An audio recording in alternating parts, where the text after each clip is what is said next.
só confio no Senhor e não vai falhar. Eu só confio no Senhor e não vai cantar. Se o sol chegar a escurecer e o céu cobrar, eu só confio no Senhor e não vai falhar. Posso confiar,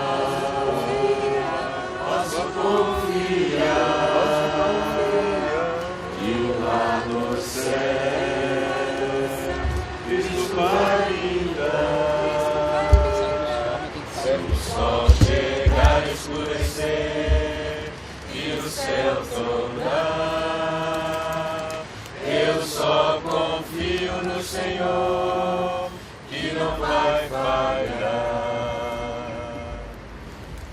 Gente querida, bom dia para todo mundo, a graça de Deus. Diz assim o livro de Atos dos Apóstolos, no capítulo 17. Tendo passado por Anfípolis e Apolônia, chegaram a Tessalônica, aonde estamos, aonde havia uma sinagoga dos judeus. Paulo, segundo o seu costume, foi procurá-los. Como nós já vimos que ele chegava no lugar, a primeira coisa que fazia, em havendo sinagoga, era visitar essas pessoas. Segundo o seu costume, foi procurá-los. E por 3 sábados, o que é quase um recorde, 3 sábados consecutivos, arrazoou com eles. Vejam outra vez a palavra que evoca uma persuasão em ordem. Não era apenas um esguichar de convicções desconectas. Tem um arrazoamento. Arrazoou com eles acerca das Escrituras, expondo, é outra palavra que nos mostra sequência, e demonstrando, concluindo com base no que arrazoava e expunha em ordem, ele demonstrava ter sido necessário que o Cristo padecesse e ressurgisse de entre os mortos, e que este é o Cristo, Jesus, que eu vos anuncio, dizia ele.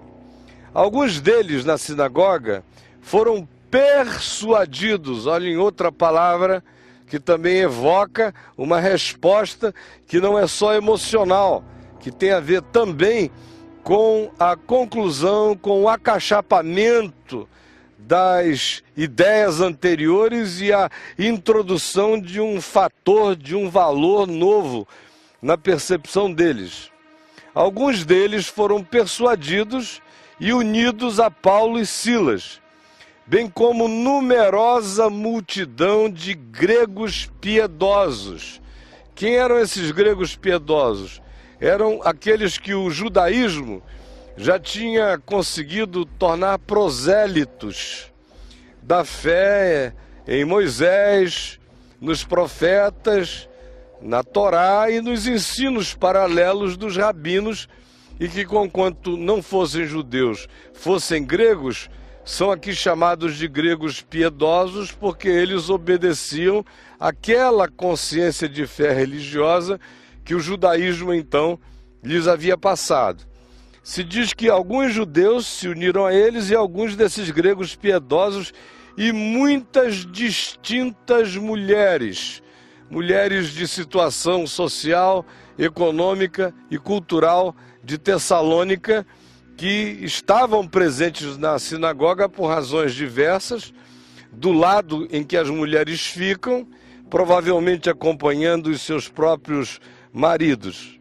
Os judeus, porém, agora, depois de 3 semanas de exposição de Paulo, quando essa multidão foi chegando e esse tipo de resposta foi sendo obtida por parte de Paulo, com essa variedade e diversidade de público, os judeus ficaram movidos de inveja, porque estavam aí há décadas até séculos, e não iam a lugar nenhum. De repente, chega esse indivíduo que é considerado por muitos um subversivo, deram a ele a palavra apenas por aquilo que eu já lhes disse antes, por ser inequívoco o fato de que ele era uma criatura singular, com uma cultura singular, com conhecimentos singulares e com uma capacidade de expor absolutamente única.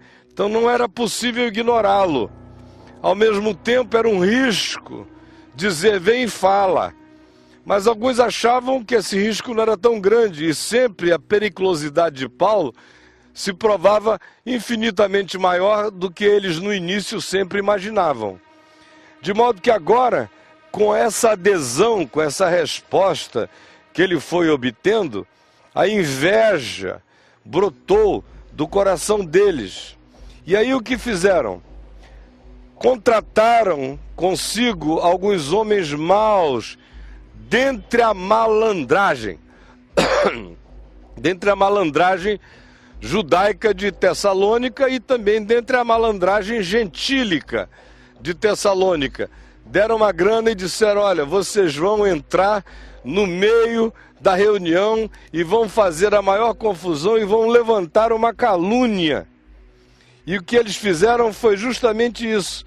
Ajuntaram-se como uma turba, alvoroçaram a cidade, que não era essa metrópole, era uma cidade grega, com cultura helênica, com relações políticas de dependência em relação ao Império Romano, e o que eles vieram como mote foi justamente alvoroçar a cidade inteira e assaltaram a casa onde Paulo estava mais frequentemente agora pregando a palavra, que é a casa de um irmão recém-convertido, vindo da sinagoga, acompanhando a Paulo não mais do que há um mês, e assaltaram a casa dele.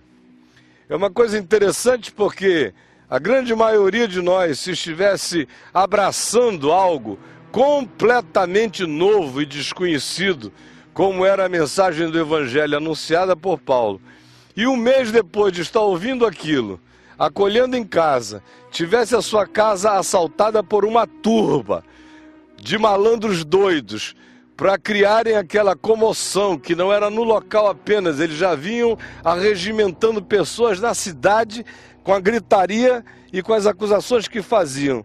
Entraram na casa de Jason e procuravam trazê-los para o meio do povo, trazer a Paulo e Silas para o meio da multidão. Porém, Paulo tinha saído pela porta dos fundos. Como eu disse a vocês, ele não era masoquista. Se ele fosse apanhado, ele ficava. Mas se ele tivesse a chance de um escape, saída pela direita. E ele saiu de fininho pelos fundos, já estava ficando casca grossa, experiente em apedrejamento, em prisão, em opressão, já conhecia as táticas do pessoal, e aqui nesse caso ele consegue escapar.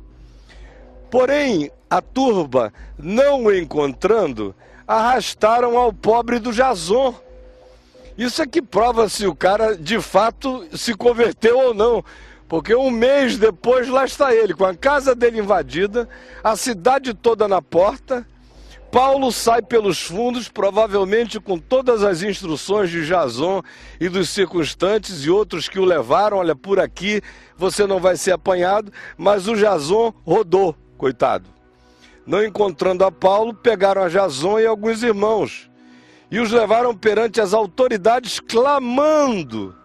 É aqui que, em Tessalônica, que se ouve aquele grito, aquele clamor, que no meio cristão passou a ser um mote de beleza extraordinária, e de fato é, porque vem da boca do inimigo uma das declarações mais belas sobre o significado da presença subversiva do Evangelho numa localidade, pois eles disseram, estes que têm transtornado o mundo chegaram até aqui. E é maravilhoso, porque o Evangelho é um transtorno para o bem e para o mal, como Paulo viria a dizer depois, escrevendo aos Coríntios na segunda epístola, para uns é cheiro de vida para a vida, para outros é aroma de morte para a morte. Mas ele não chega nunca neutro.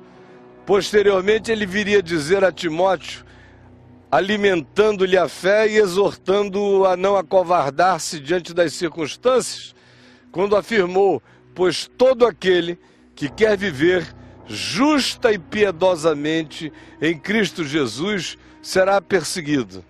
Por justo e piedosamente não se entenda pacata, omissa e autoprotegidamente. Justo e piedosamente, na visão de Paulo, era viver toda a intensidade do Evangelho, assumindo todas as implicações que a consciência do Evangelho produzia numa vida que não queria existir num estado de omissão contemplativa ou de confissões silenciosas e baixinhas e tímidas.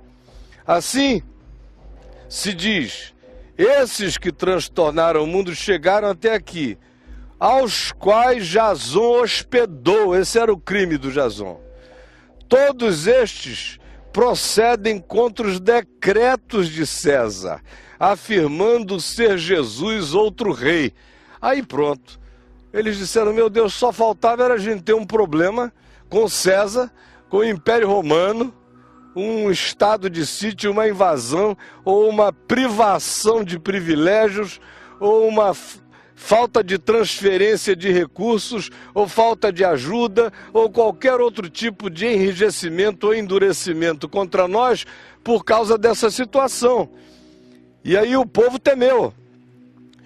Tanto a multidão como as autoridades ficaram agitadas ao ouvirem essas palavras dessa subversão de natureza política, que era o que eles tentavam dizer que Paulo ensinava, propugnava, demandava, pedia dos que o ouviam, quando na realidade não era nada disso. Nós já vimos isso em outro contexto. Contudo, soltaram a Jason e aos demais após terem recebido deles a fiança estipulada.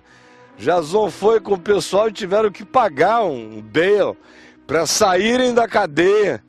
Isso aqui é um cara com um mês de convertido, já vivendo essas implicações todas sem voltar atrás. Vejam a diferença do significado do que era entender, abraçar a fé em Jesus, dessa coisa epidérmica que entre nós se propaga.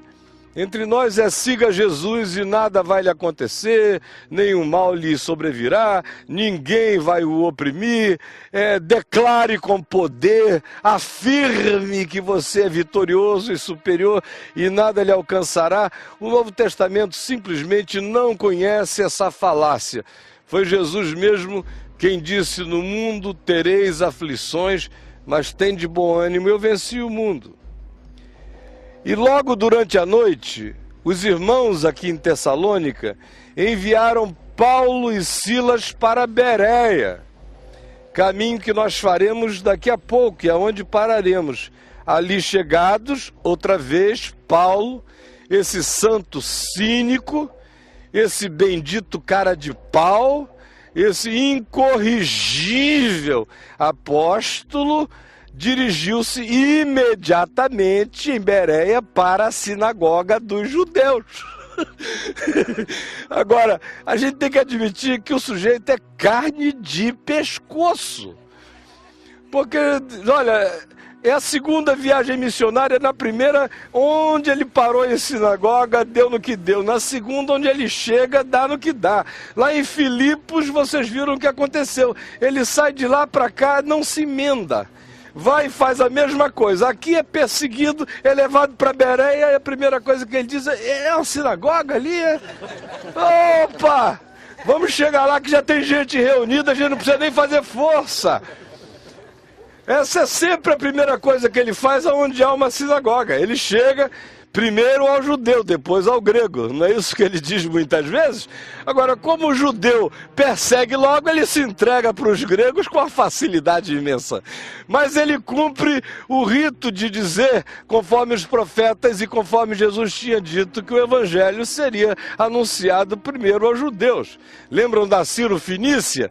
Batendo na porta da casa onde Jesus estava, nas regiões de Tiro e de Sidom, e ele estava querendo descansar, e daquele diálogo que se dá, quando ela chega dizendo, me ajuda, minha filha está horrivelmente endemoniada, e ele disse, olha, eu não fui enviado agora, nesse momento, senão as ovelhas perdidas da casa de Israel. Aí a mulher vem a ele e diz, eu sei disso, Senhor, porque Jesus acrescentara, não é bom tomar o pão dos filhos e dá-lo aos cachorrinhos. A mulher, ao ouvir isso, responde a Jesus num repente maravilhoso, dizendo, Senhor, eu sei, mas eu também sei que os cachorrinhos, debaixo da mesa, comem das migalhas dos seus donos. Esse é o transfundo dessa passagem rápida, porém extremamente significativa para o coração de Paulo, aqui em Tessalônica. Não se diz as razões, mas uma relação de afetuosidade extremamente diferenciada se estabelece entre ele e os de Tessalônica, e vice-versa.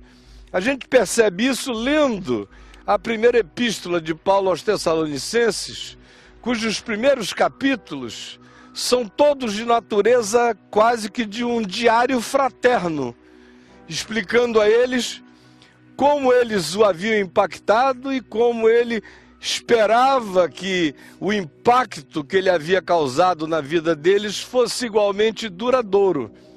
Aqui escrevendo na sua primeira epístola aos Tessalonicenses, que é uma das primeiras produções epistolares de Paulo, é aqui para Tessalônica, ele começa dizendo, Paulo, Silvano, que é Silas, é só um outro modo de tratar a Silas, Paulo, Silas e Timóteo, a igreja dos Tessalonicenses, em Deus Pai e no Senhor Jesus Cristo, graça e paz a vós outros. E aí ele diz, damos sempre graças a Deus por todos vós, mencionando-vos nas nossas orações e sem cessar, recordando-nos diante do nosso Deus e Pai, da operosidade da vossa fé, da abnegação do vosso amor e da firmeza da vossa esperança em nosso Senhor Jesus Cristo. Essa carta não foi escrita 10 anos depois, 5 anos depois, foram mesezinhos depois. Já era possível verificar que isso tudo, que em nossos corações parece levar anos para crescer, e quando cresce, porque na maioria das pessoas não cresce nada assim, mas olha como ele define a intensidade do plantio daquela semente e da raiz que ela produziu no coração dessas pessoas. Operosidade da fé, abnegação do amor, firmeza da esperança no Senhor Jesus. Reconhecendo, irmãos amados, assim, a vossa eleição. Fica essa discussão sobre eleição, predestinação, tudo isso é bobagem quanto a ser discutido. Eleito é quem diz eu quero e continua. Quem diz eu quero e continua é um eleito do Senhor.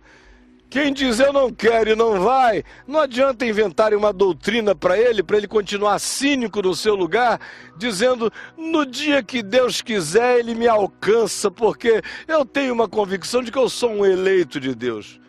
As coisas são muito mais práticas. Se chama de eleito, se apelida de eleito, o indivíduo que creu, acolheu, prosseguiu e não voltou atrás. Esse confirma o fato de que é eleito em Deus, em Cristo Jesus. Do contrário, é apenas alguém que está se escondendo atrás de uma doutrina, de uma graça frouxa, sem compromisso, sem enraizamento na alma da pessoa.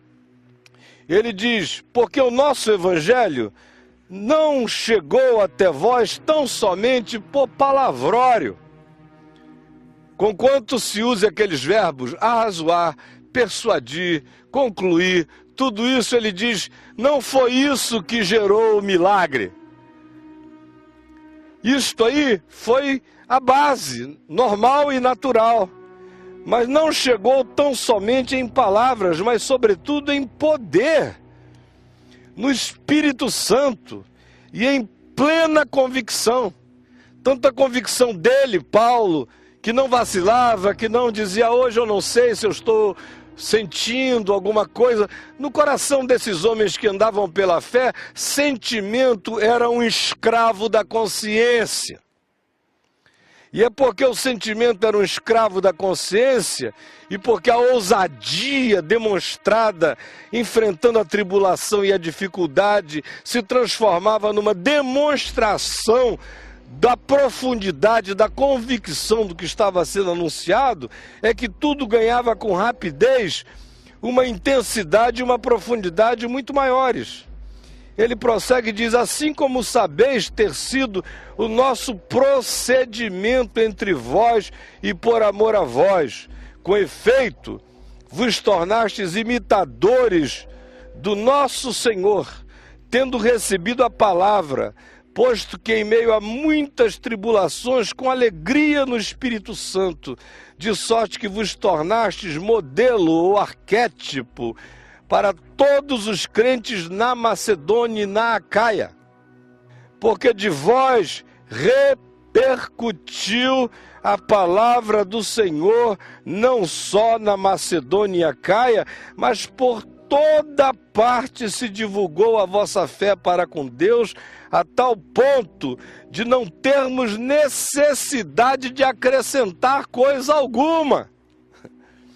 Pois eles mesmos, no tocante a nós, proclamam que repercussão teve o meu ingresso e de Silas no vosso meio, e como vós, deixando súbita e rapidamente os ídolos e os deuses, vos convertestes sem titubeio ao Deus vivo, para servirdes o Deus vivo e verdadeiro, e para aguardardes do céu o seu Filho, a quem ele ressuscitou dos mortos, Jesus, que nos livra da ira vindoura. O interessante é que a ira vindoura é tratada como futuro, mas o verbo que Paulo usa aqui é presente contínuo. Livrou ontem, livra hoje, livrará amanhã. Ou seja o que fosse tal ira vindoura, ele diz, vocês estão cobertos em relação a isto. E é algo contínuo. Perseverem nessa consciência, porque conquanto a ira seja vindoura, o livramento é garantido já no presente. Porque vós, irmãos, sabeis pessoalmente que a nossa estada entre vós não se tornou infrutífera. Mas apesar de maltratados e ultrajados em Filipos, está dando agora para sentir que o clima, qual é o clima da história inteira? A gente estava ontem em Filipos. A história lá em Filipos vocês agora já têm na mente e no coração. E ele diz, conquanto ultrajados e maltratados em Filipos, como é do vosso conhecimento, tivemos ousada confiança em nosso Deus, para vos anunciar o Evangelho de Deus em meio a muita luta. Ou seja, depois de tudo que nos aconteceu lá, nós não chegamos aqui intimidados. Tudo que nos fizeram lá não nos alterou em nada. E essa perseverança, que também gera um impacto extraordinário naqueles que vão ouvindo o Evangelho, assistindo vidas que não andam claudicantes em relação àquilo que creem. Isso corrobora o testemunho da fé. Isso faz o arrazoado se tornar muito mais forte. Isso faz cada palavra ganhar peso esmagador, megatons de verdade no coração, porque o indivíduo está provando com a vida dele que seja qual seja o enfrentamento dele, ele não fugirá. Porque o que ele crê suplanta qualquer que seja a dificuldade. Pois a nossa exortação não procede de engano, nem de impureza. Vocês não me viram com dolo aí, nem me viram com seduções de natureza nenhuma, e nem se baseia em nenhuma forma de malandragem. Pelo contrário, visto que fomos aprovados por Deus, a ponto de nos confiar Ele o Evangelho, assim falamos, não para que agrademos a homens, e sim a Deus, que prova os nossos corações. O que a gente não encontra em Paulo é um segundo de tentativa de agradar a homens. Do contrário, o Evangelho não teria chegado onde chegou, nem como chegou, nem enfrentando todas as dificuldades que enfrentou. A verdade é que nunca usamos de linguagem de bajulação, nunca. Como sabeis, nem de intuitos gananciosos, jamais. Deus disto é minha testemunha. Também jamais andamos buscando glória de homens, exaltação de homens, posições, reconhecimentos, hierarquias de importância espiritual, culto egótico, jamais da nossa parte. Embora pudéssemos, como enviados de Cristo, exigir de vós a nossa manutenção, um salário, alguma coisa que nos facilitasse comer e viver entre vocês, todavia, nem naquele mês e meio que passamos por aí, nos tornamos alguém que pedia esse tipo de manutenção da vossa parte. Todavia nos tornamos dóceis entre vós, qual ama que acaricia os próprios filhos, que tem o que dar, não o que demandar. Assim, querendo-vos muito, estávamos prontos a oferecer-vos não somente o Evangelho de Deus, mas igualmente a nossa própria vida. Por isso que vos tornastes amados de nós. Amor é algo que cresce mutuamente, proporcionalmente ao nível de compromisso, de vínculo e de existência que as partes demonstram uns para com os outros. E quanto mais a gente tem que amar contra tudo, contra todos, contra a tribulação, contra as dificuldades, maior é o amor que cresce nesse que assim procede. E quando existe saúde receptiva por parte desses que assim são amados, maior é o aprofundamento do nível de amor no coração desses que assim recebem este amor e que acolhem essa atitude, de modo que Evangelho, poder de Deus, tem a ver com comportamento, atitude, consistência, perseverança, solidariedade. Isso é que cria raízes e espigões que não são arrancáveis no coração. E ele prossegue e diz: assim, querendo-vos muito, estávamos prontos a dar a nossa própria vida. Por isso que vos tornastes muito amados de nós. Esse por isso explica porque em tão pouco tempo vínculos tão enraizados haviam se estabelecido. Porque vos recordais, irmãos, do nosso trabalho. Ele chegou aqui, pregava o tempo todo, mas se afadigou com as próprias mãos para não depender de ninguém nem para o que comer. Vós vos lembrais do nosso trabalho e fadiga, e como dia e noite, labutando para não vivermos à custa de nenhum de vós, vos proclamamos o Evangelho de Deus. Como é parecido com tudo que está à nossa volta, só não enxerga quem está querendo andar entupido de idiotice, minha gente. Vós e Deus sois testemunhas do modo porque piedosa, justa e irrepreensivelmente procedemos em relação a vós, os que credes.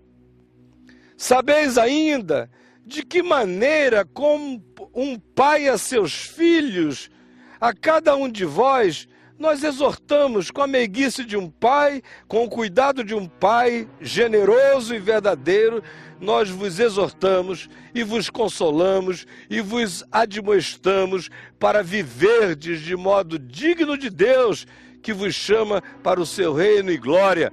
Mas a palavra que ele pregava, ele encarnava, e o exemplo dessa encarnação era o que fazia com que tudo ganhasse essa consistência profunda e acelerasse o processo de maturação na consciência daqueles que o ouviam. Outra razão ainda temos nós para incessantemente darmos graças a Deus. E lembrem-se, não é um ano depois, são alguns meses depois que a coisa já está nesse nível, nessa profundidade. Outra razão ainda temos nós para incessantemente dar graças a Deus.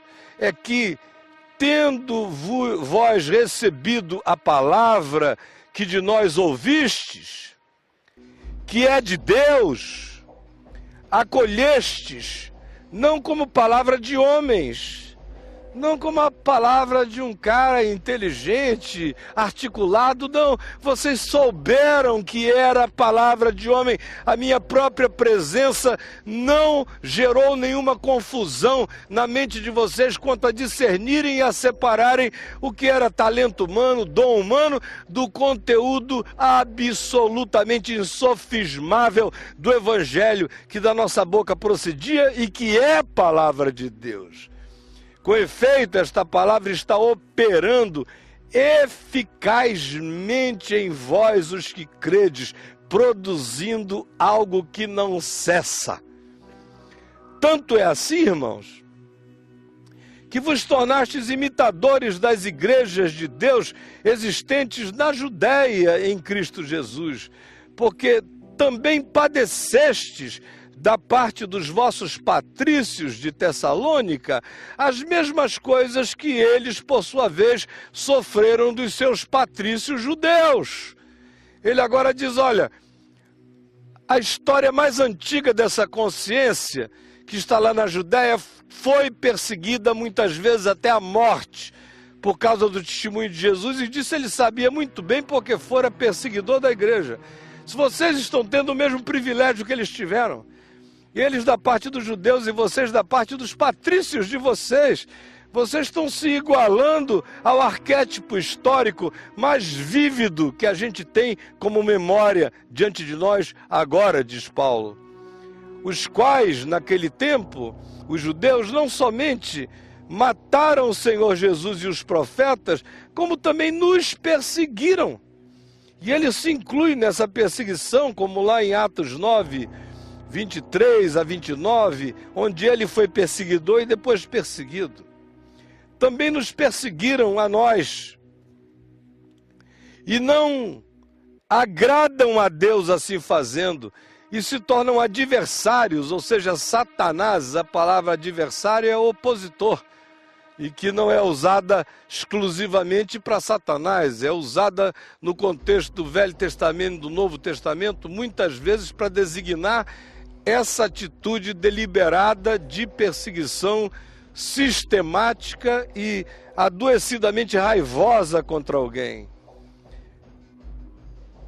Perseguiram, se tornaram adversários de todos os homens. Eu acho essa uma frase de uma delicadeza horrorosa. Delicadeza no que diz respeito a descrever um fenômeno tão brevemente, mas que cobre o escopo da prática religiosa na história. Quando a mente vai se tornando religiosa e fanática, os homens que assim se tornam, vão se tornando adversários de todos os homens. É isso que a gente precisa tomar cuidado, porque o que o judaísmo fazia com Paulo é aquilo, e é o mesmo espírito que se transmuda do judaísmo para o cristianismo, para as várias versões de cristianismo, para o islamismo, para qualquer fanatismo religioso, que torna os homens adversários do próximo, a ponto de nos impedirem de falar aos gentios, para que eles também sejam salvos. Ficam tentando barrar o meu caminho, não querem, não me deixam falar com ninguém mais na terra. Assim, procedendo, eles estão enchendo sempre a medida dos seus pecados. A ira, porém, sobreveio contra eles definitivamente, se assim continuarem na sua atitude de hostilidade contra a graça de Deus espalhada no mundo. Ora, nós, irmãos, orfanados, é a palavra que ele usa. Um mês e meio de convívio, e ele deixa esse pessoal e se sente órfão deles, e sente que eles estão órfãos de Paulo. Assim, orfanados por breve tempo da vossa presença, não porém do coração, com tanto mais empenho diligenciamos com grande desejo em ir ver-vos pessoalmente. O cara não se emenda, né? Não basta o epístola de eu quero voltar, me leva de volta. É uma coisa extraordinária, a paixão incontrolável deste indivíduo. Quero voltar, minha gente, e ver-vos pessoalmente. Por isto quisemos ir até vós, pelo menos eu, Paulo, não somente uma vez, mas 2 eu já tentei, contudo Satanás nos barrou o caminho. Olha o discernimento do homem. Lá em Filipos, a gente viu como ele tentou ir para Mísia e o Espírito do Senhor não permitiu. Quis ir para Bitínia, mas o Espírito de Jesus não o permitiu. E ele discerniu que aquela não era uma obra de Satanás.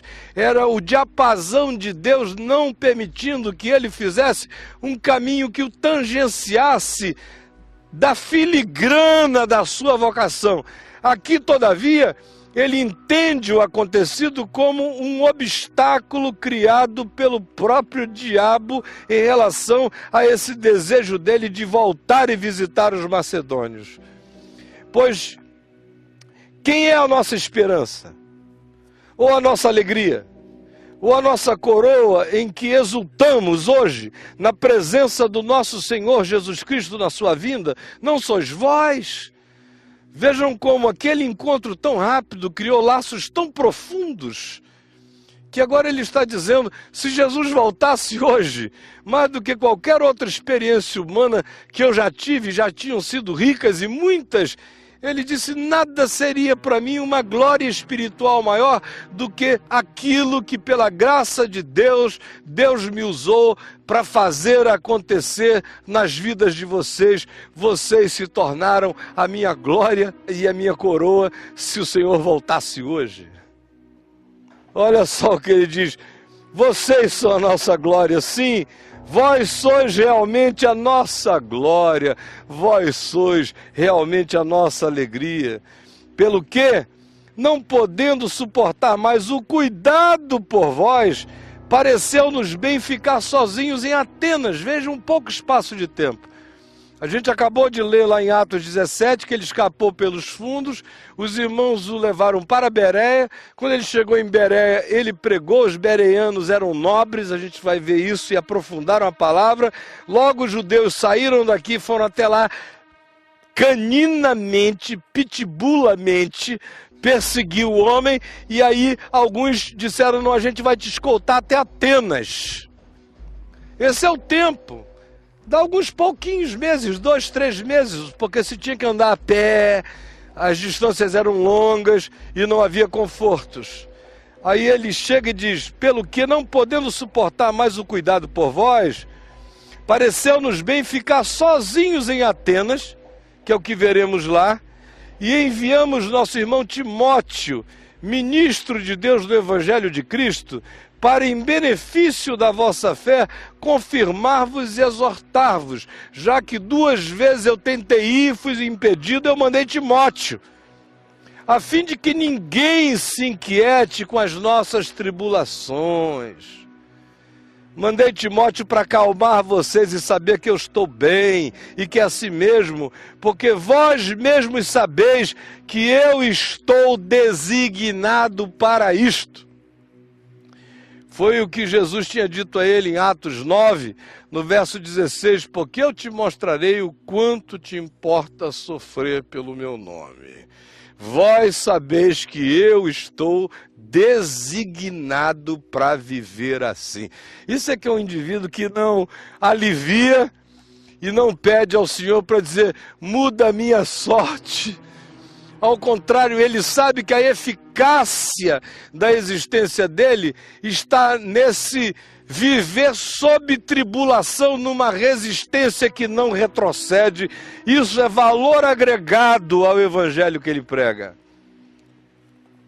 Enviamos-los a Timóteo para confirmar-vos e exortar-vos, a fim de que ninguém se inquiete com estas minhas tribulações, porque vós sabeis que para isto eu fui designado.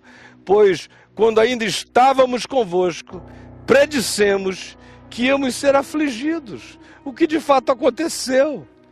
E é do vosso conhecimento, e não precisava nem profecia, porque o cara chega num lugar, procura logo os judeus.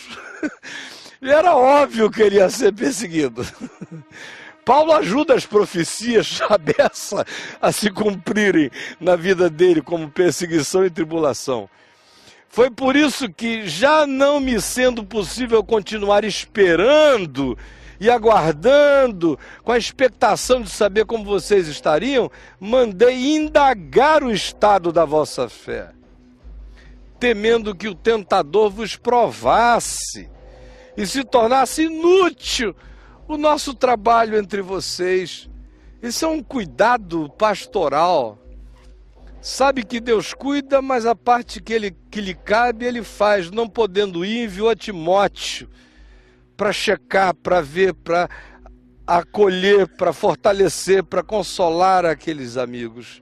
Agora, porém, com o regresso de Timóteo, que a gente vai ver lá em Atenas, vindo do vosso meio, trazendo boas novas, boas notícias, trazendo um evangelho de fraternidade, de graça, boas notícias é evangelium, do estado da vossa fé, a boa nova da vossa perseverança e do vosso amor, e ainda de que sempre guardais grata lembrança de nós, desejando vós também muito ver-nos, como aliás também nós a vós outros. E ele não repete, só que é uma carta romântica, é de um cara namorando uma comunidade, apaixonado, eu te amo, vocês me amam, é uma coisa gostosa, vamos continuar, ninguém quer que a gente fique junto, mas a gente vai ficar.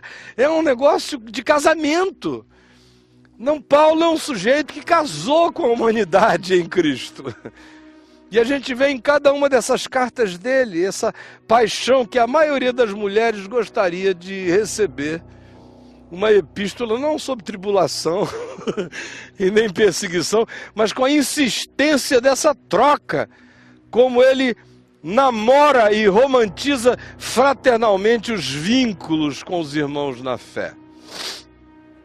E prossegue dizendo ainda mais o seguinte: sim, irmãos, por isso fomos consolados acerca de vós, pela vossa fé. Qual é a consolação de quem prega?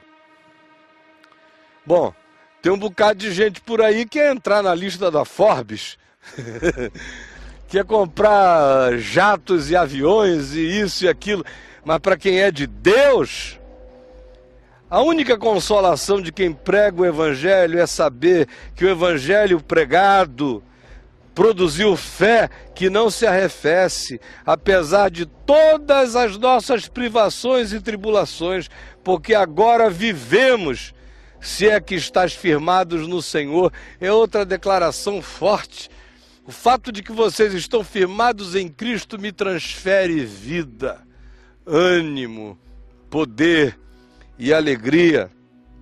Pois que ações de graça podemos tributar a Deus no tocante a vós outros, por toda a alegria com que nos regozijamos por vossa causa diante de Deus, orando noite e dia, com o máximo empenho de orações, para vos ver pessoalmente e reparar as deficiências da vossa fé? O nosso mesmo Deus e Pai, com Jesus nosso Senhor, dirijam-nos o caminho até vós, e o Senhor vos faça crescer, aumentar no amor, uns para com os outros e para com todos, como também nós para convosco, a fim de que sejam os vossos corações confirmados em santidade, porque é amor que gera santidade. Sem amor, nenhum coração anda em santidade. Aquele que ama não anda em transgressão, o amor não transgride, o amor sabe o caminho da santidade. O amor Sabe, o caminho da isenção de culpa, na presença do nosso Deus e Pai, na vinda do nosso Senhor Jesus Cristo, com todos aqueles que compartilham e confessam a mesma fé com a mesma alegria. Finalmente, e ele é como eu, ele diz finalmente no meio do negócio que ele está falando. Eu é que tenho essa mania de dizer, por último, irmãos, aí eu digo, poxa, eu não devia ter dito por último, porque quando eu digo por último, eu me lembro de mais 5 coisas. Finalmente, irmãos, nós vos rogamos e exortamos no Senhor Jesus, como de nós recebestes, quanto à maneira por que deveis viver e agradar a Deus. E efetivamente estáis fazendo isto. E eu peço que continueis progredindo cada vez mais, porque não há limites para crescer na consciência. Porque estáis inteirados de quantas instruções vos demos da parte de nosso Senhor Jesus Cristo. Tem gente que fica 40 anos num lugar e não diz nada para ninguém. Esse cara fica 1 mês e pouco e diz, vocês sabem como eu dei uma overdose. E não há ninguém que possa dizer que não ficou sabendo de tudo. Porque foi isso que eu fiz em relação a vocês.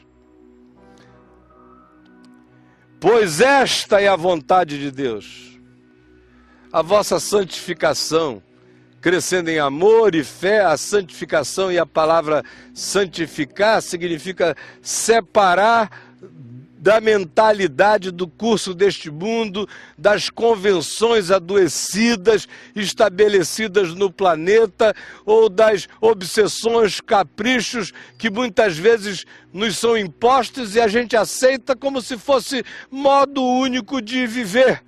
Ele disse, quando o evangelho chega, todo esse esquema é quebrado, começa uma regeneração, uma nova criação, um regênesis na existência de cada um de nós.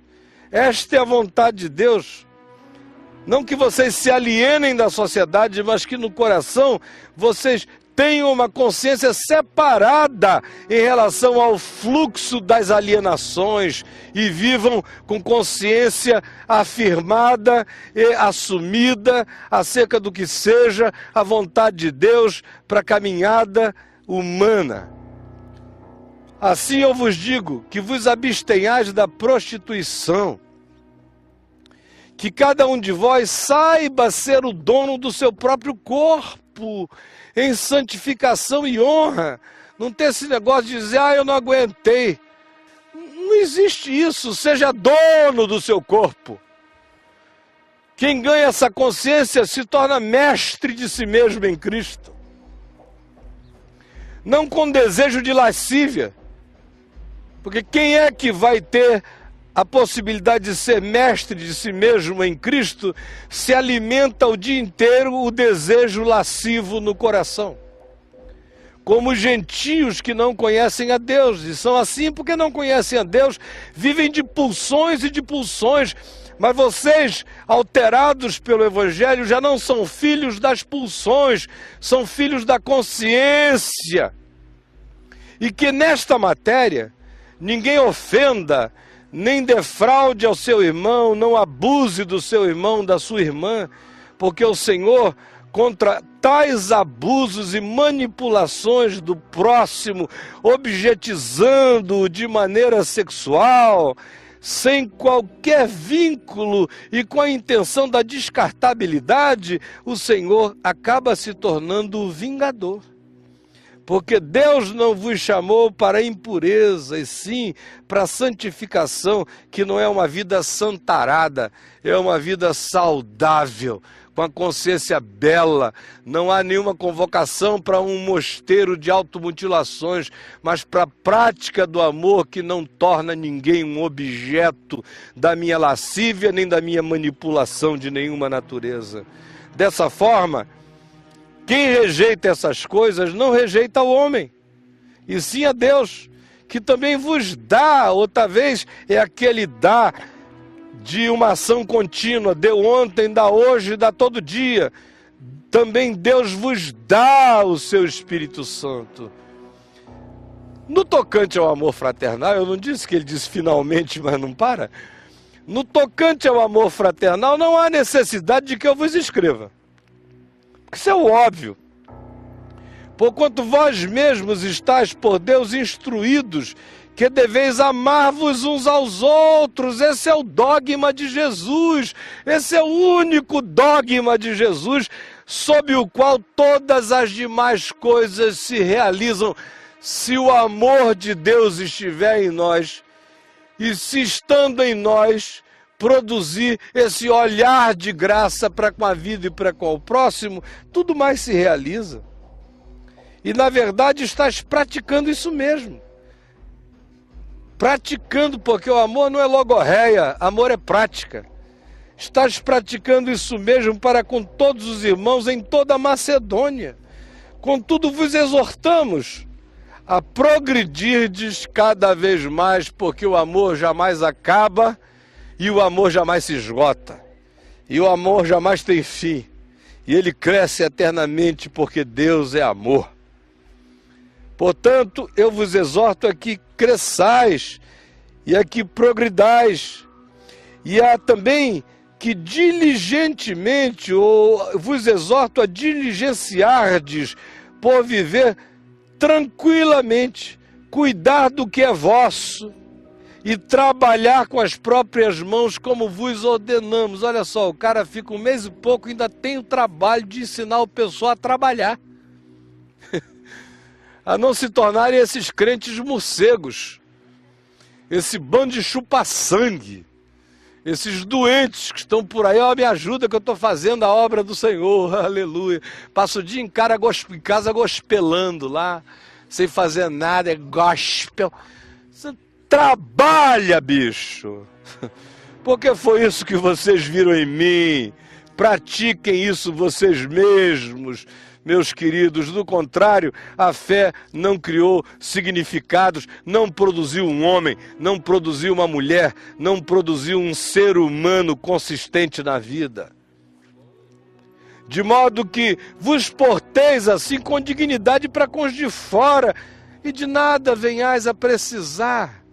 Isso aqui não tem nenhuma teologia da prosperidade, tem uma ética de fé, esperança, amor e trabalho, onde cada um faz a sua parte para ter o suficiente para si e para socorrer os necessitados, genuinamente necessitados. E aí, irmãos, quase chegando ao fim, ele diz: não queremos, porém, que sejais ignorantes com respeito aos que morreram, para não vos entristecerdes como os demais que não têm esperança, para quem a morte é o fim de tudo. A morte foi morta, a morte foi matada em Cristo. Nós transcendemos a morte. Pois se cremos que Jesus morreu e ressuscitou, assim também Deus, mediante Jesus, trará juntamente em sua companhia todos os que antes de nós morreram, todos os que morrerem. Ora, ainda vos declaramos por palavra do Senhor isto: nós, os vivos, os que porventura ficarmos até o dia da parousia, até o dia da vinda, da manifestação do nosso Senhor, de modo algum precederemos os que morreram antes de nós. Primeiro haverá a ressurreição deles, porquanto o Senhor mesmo, dada a sua palavra de ordem, e ouvida a voz do arcanjo, que ecoará em todo o cosmos e os multicosmos e os multiversos, e ressoada a trombeta de Deus, o Senhor descerá dos céus, e os mortos em Cristo ressuscitarão primeiro. Depois nós, os vivos, os que ficarmos, seremos arrebatados juntamente com eles. Não é um mês depois, um ano depois, é só uma cronologia de átimo, que do ponto de vista de cronômetros e de observações de olhares não dá nem para perceber. Eles primeiros e nós absolutamente em seguida, ato contínuo. Nós, os vivos, seremos arrebatados juntamente com eles entre nuvens para o encontro do Senhor nos ares, e assim estaremos para sempre com o Senhor. Consolai-vos, pois, uns aos outros com estas palavras.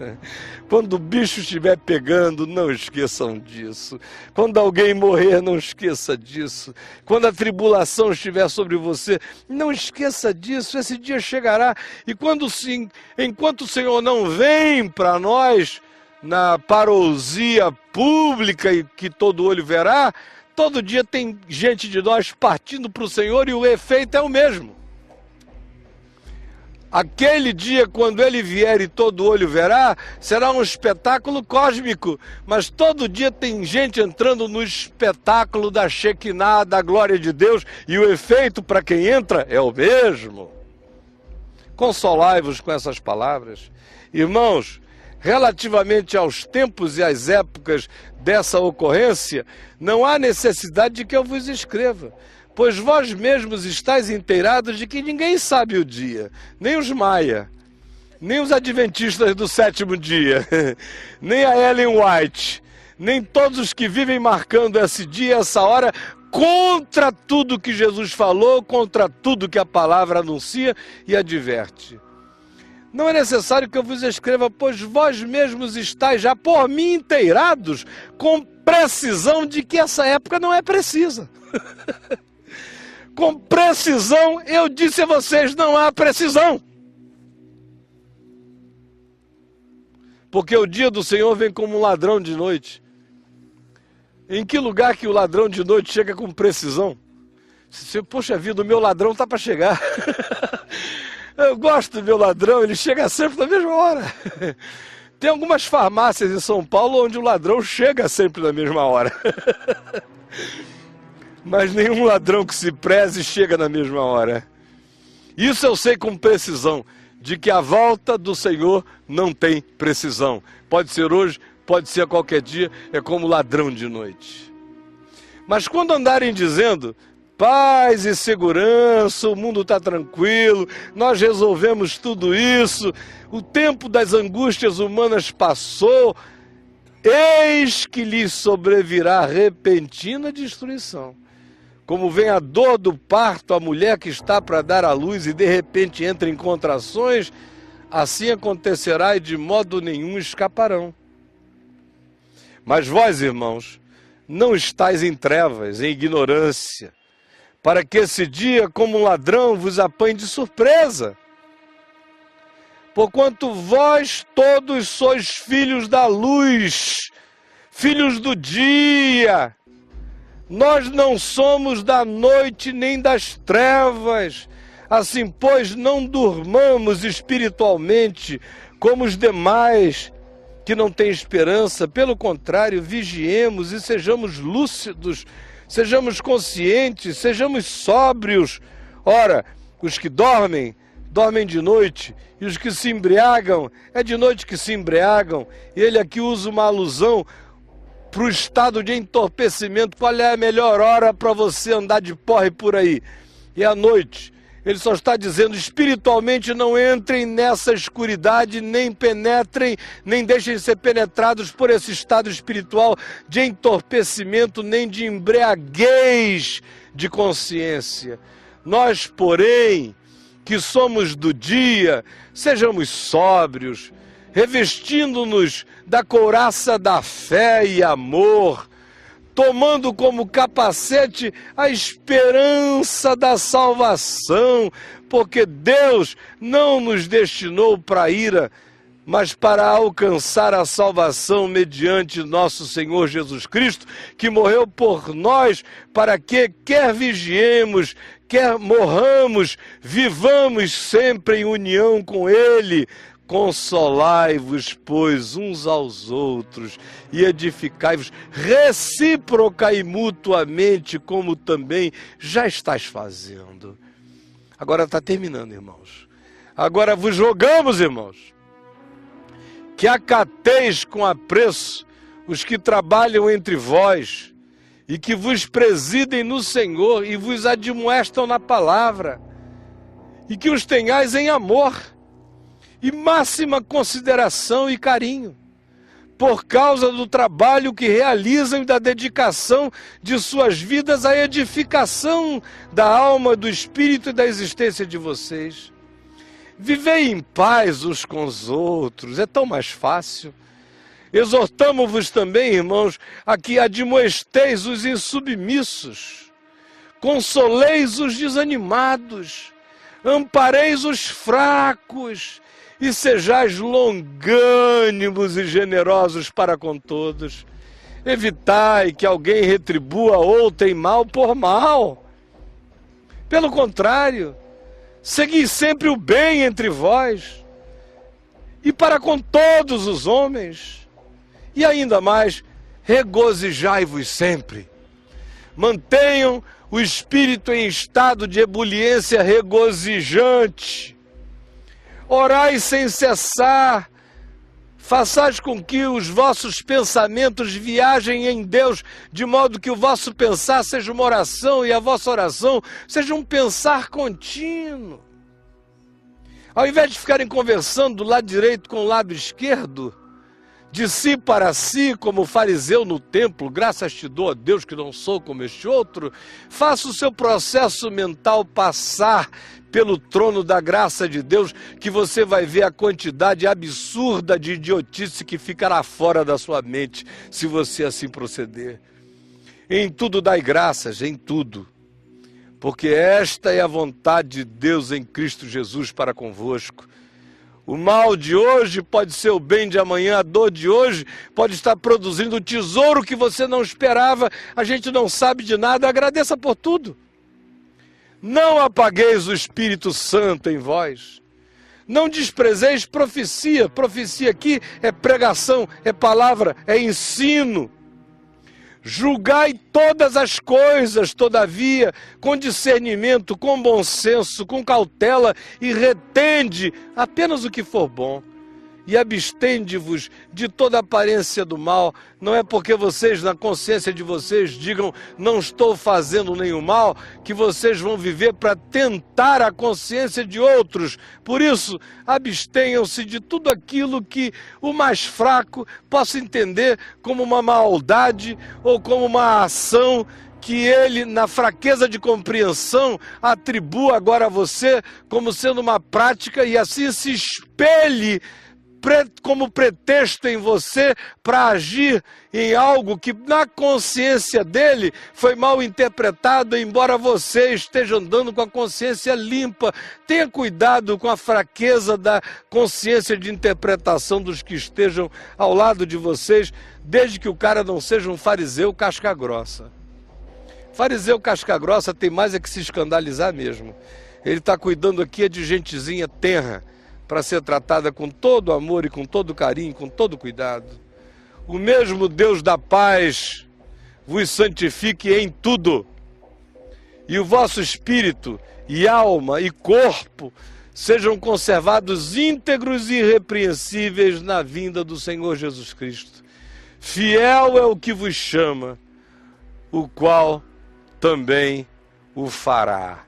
Assim pregou Paulo, assim eu me ofereci como médium desta leitura para vós outros, ó irmãos, em nome de Jesus.